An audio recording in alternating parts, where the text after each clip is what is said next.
નમસ્કાર બાળ મિત્રો, આજે આપણે પ્રકરણ 32 સંભાવનામાં દડા માટેના પ્રશ્નો શીખીશું અને આ પ્રશ્નો પરીક્ષામાં ખૂબ પૂછાતા હોય છે, માટે વિડીયોને ખૂબ ધ્યાનથી જોજો અને સમજજો.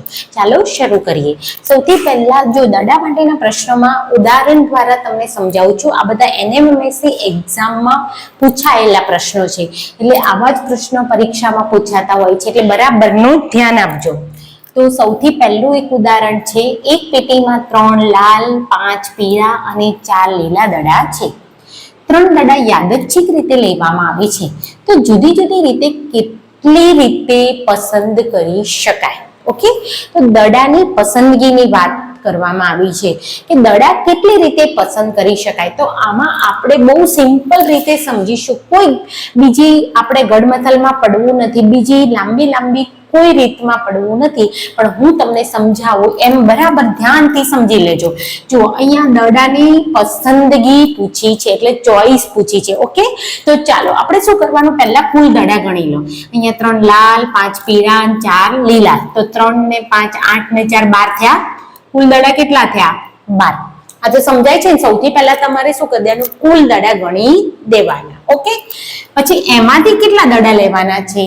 તો 3 દડા લેવાના છે. આપણી પાસે કુલ 12 દડા છે, દરેક કલરના. એમાં 3 લાલ, 5 પીળા, 4 લીલા, એમાંથી આપણે 3 દડા લેવાના છે. તો આવો પ્રશ્ન પૂછાય અને એમાં એની પસંદગીનો પ્રશ્ન પૂછાય તો સૌથી પહેલા તમારે ઉપર કુલ લખવાના, પછી 12C, એટલે ચોઈસ આપણે અથવા તો ચાન્સ આપણે જે ગણવું હોય, 12C અને કેટલા પસંદ કરવાના છે? 3. તો તમને પહેલા આવું આવડવું જોઈએ. ઉપર 12 એટલે કુલ, પછી C એટલે ચાન્સ અથવા ચોઈસ, અને નીચે 3 લેવાના છે એટલે 3. ઓકે, ચાલો આ પહેલા મુકતા આવડી જાય તો હવે તમારે અહીંયાથી સમજવાનું કે ભાઈ અહીંયા 3 દડા પસંદ કરવાના છે. 12C 3 એટલે આપણે 3 દડા પસંદ કરવાના છે. તો 12 ને 3 વખત ખોલવાના. એ નીચે કેટલા છે? 3. તો 12 ને 3 વખત ખોલવાના, એટલે આ રીતે ખોલવાના ઉતરતા ક્રમમાં. 12 ગુણ્યા 11 ગુણ્યા 10. એ જ રીતે આ જે 3 છે એને પણ 3 વખત ઉતરતા ક્રમમાં ખોલવાના. તો 3 ગુણ્યા 2 ગુણ્યા 1. બરાબર સમજો. 12 ને આપણે 3 વખત, કેટલા છે નીચે? 3. તો 3 વખત ખોલવાના, પણ કેવા? ઉતરતા ક્રમમાં. 12 ગુણ્યા 11 ગુણ્યા 10. એ જ રીતે નીચે કેટલા છે? 3. તો 3 ને પણ 3 વખત ખોલવાના. 3 ગુણ્યા 2 ગુણ્યા 1. ચાલો છેદ ઉડે છે તો આપણે ઉડાડી દઈશું. અહીંયા 3 ચોક 12, તો 3 3 ઉડી ગયા. પાછા 2 દુ 4, તો 2 2 ઉડી ગયા. હવે શું વધ્યું? તો 2 ગુણ્યા 11 ગુણ્યા 10. તો હવે આનો ગુણાકાર 11 દુ 22 ગુણ્યા 10 એટલે 220. શું આવશે? 220. તો એ દડાની કેટલી રીતે પસંદગી કરી શકાય? તો 220 રીતે પસંદગી કરી શકાય. ખૂબ સહેલો પ્રશ્ન છે, પણ તમારે બિલકુલ આમાં જટિલ રીતમાં પડવાનું નથી. તમારે આ એક સિમ્પલ રીતથી જ પ્રશ્નને સમજવાનો છે. એવો ને એવો એક બીજો પ્રશ્ન સમજીએ. આ પણ NMMS ની એક્ઝામમાં પૂછાયેલો છે. એક ટોપલીમાં 6 સફેદ, 7 લાલ અને 2 વાદળી દડા છે.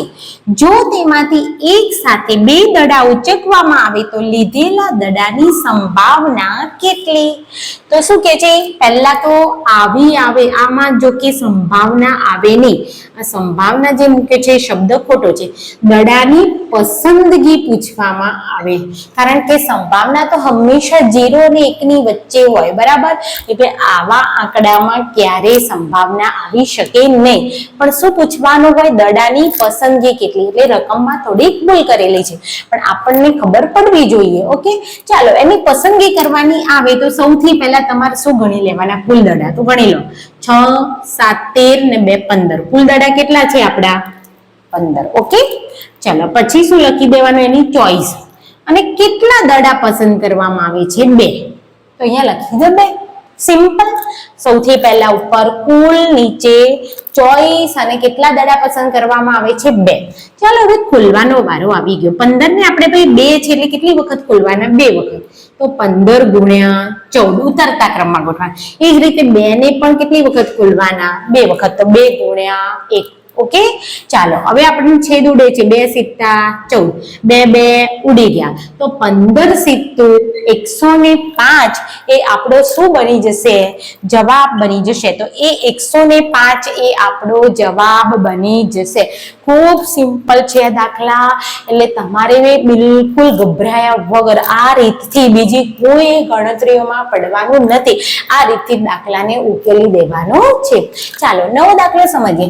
એક પેટીમાં 3 લાલ ને 2 સફેદ દડા છે. એમાંથી 2 દડા કેટલી રીતે પસંદ કરી શકાય? તો પસંદગીની વાત આવી એટલે સૌથી પહેલા કુલ દડા ગણી લો. કેટલા દડા છે? 3 ને 2 5. પછી પસંદગી એટલે ચોઈસ. કેટલા દડા પસંદ કરવાના છે? 2. ઓકે, 5 માંથી 2 પસંદ કરવાના છે. ચલો તો 5 ને કેટલા વડે 5 ને કેટલી વાર ખોલવાના? ભૈયા નીચે 2 છે તો 2 વાર ખોલવાના. એ જ રીતે 2 ને પણ 2 વાર ખોલવા પડે. બરાબર, ચાલો છેદ ઉડાડી દઈએ. 2 દુ 4, 2 2 ઉડી ગયા. તો શું વધ્યું? 5 ગુણ્યા 2. તો શું જવાબ આવશે? ડી 10. એટલે કે 10 રીતે પસંદ કરી શકાય છે. ખૂબ ઈઝી અને સરળ દાખલા છે. બરાબર, ઓકે, ચાલો આ પણ એક દાખલો જે છે NMMS ની એક્ઝામમાં પૂછાયેલા છે. આ બધા જ દાખલા NMMS ની એક્ઝામમાં પૂછાયેલા છે, એટલે આપણે એને ઉકેલીએ. તો અહીંયા એક નવું ઉદાહરણ છે. એક પેટીમાં 4 સફેદ 5 લીલા 6 પીળા દડા છે. તેમાંથી 3 દડા યાદચ્છિક રીતે કેટલી રીતે પસંદ કરી શકાય? બાળ મિત્રો, અહીંયા પસંદગીની જ વાત હશે. દડા હશે તો સંભાવના નહીં હોય, કારણ કે સંભાવના તો 0 ને 1 ની વચ્ચે આવે, એટલે આવી સંભાવના હોય નહીં. તો આપણે સૌથી પહેલા કુલ દડા ગણી લો. 4 ને 5 9 ને 6 15. 15 પછી એની ચોઈસ. કેટલા દડા પસંદ કરવાના છે? 3. ઓકે, ચાલો આટલું આવી ગયા પછી આપણે શું કરવાનું છે? તો બધાને ખબર છે કે 15 ને 3 વાર ખોલવાના. તો 15 ગુણ્યા 14 ગુણ્યા 13 લખાય. નીચે 3 ને પણ 3 વાર ખોલવાનો, તો 3 ગુણ્યા 2 ગુણ્યા 1 લખાય. ઓકે, ચાલો હવે આપણે છેદ ઉડે છે તો ઉડાડી દઈએ. 3 પંચું 15, 3 3 ઉડી ગયા. અહીંયા 2 સિત્તા 14, 2 2 ઉડી ગયા. ચાલો શું વધ્યું? તો 5 ગુણ્યા 7 ગુણ્યા 13. આટલું વધ્યું આપણી પાસે. તો અહીંયા આપણને ખબર છે 13 સિત્તા 91 ગુણ્યા 5. તો 91 ગુણ્યા 5 કરીશું, એ આપણે શું બની જશે? જવાબ બની જશે. તો કેટલો જવાબ આવ્યો? 455. એ 455 રીતે પસંદ કરી શકાય છે. તો બાળ મિત્રો, આ દડાને લગતા પ્રશ્નો ખૂબ જ સહેલા છે. તમારે ફક્ત ને ફક્ત આ રીત યાદ રાખવાની અને પછી એની ગણતરી કરી દેવાની. તમારા દાખલામાં ક્યારેય ભૂલ પડશે નહીં.